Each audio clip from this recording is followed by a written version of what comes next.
You know, there's an old story that used to do the rounds about the wee guy who was sitting in a restaurant when a big bully came in and he grabbed him, walked over and threw him over his shoulder and said, "That's judo.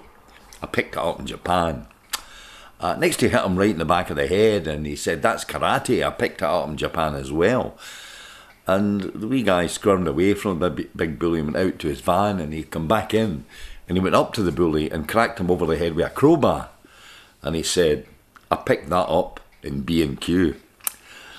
Well, you know, we all have within us that desire to hit back. If we're offended, we want to hit back.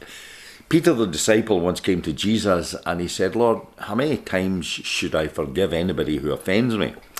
"Up to 7 times. And Jesus said, "No, 70 times 7. Now, that's quite a dramatic statement, and I don't think for a minute that Jesus was talking about 490, if my arithmetic is correct. Actually, I think he was saying, keep on forgiving. Difficult to say, almost impossible, but we all know forgiveness is hard. Hillary Clinton was speaking at a conference once and talked about the criticism that she and her husband had received over the years. And she said, in the Bible, it says we must forgive 70 times 7. I just want you to know I'm keeping a chart. She was joking, of course, but also she was stating a pretty obvious truth. It's not easy to forgive people who have wronged us. I still think that forgiveness is good for you. It's one reason Jesus said to his friends that they must learn to forgive. And apparently forgiveness and happiness go hand in hand.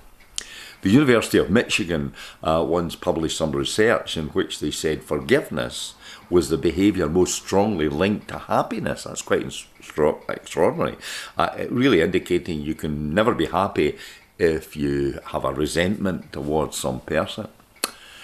Someone also once wrote, you know you can't change the past, but be a good forgetter because successor demands it.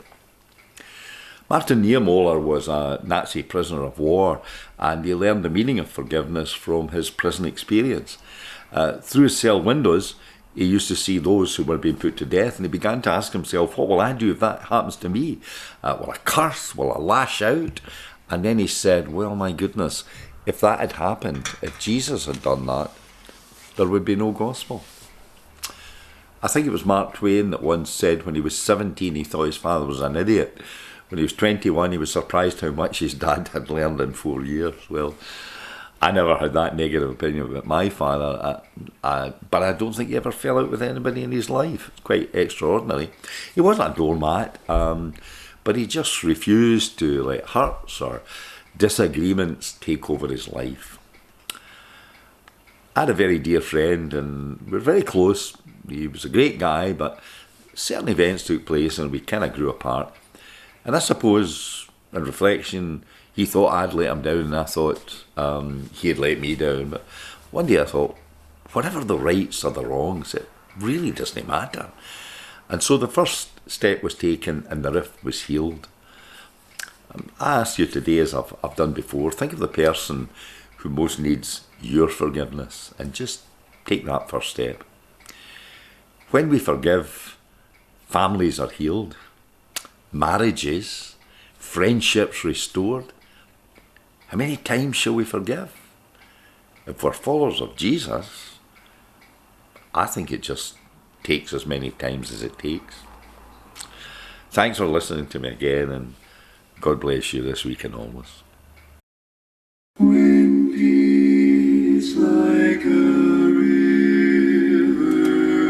attendeth my way, when sorrows like sea billows roll, whatever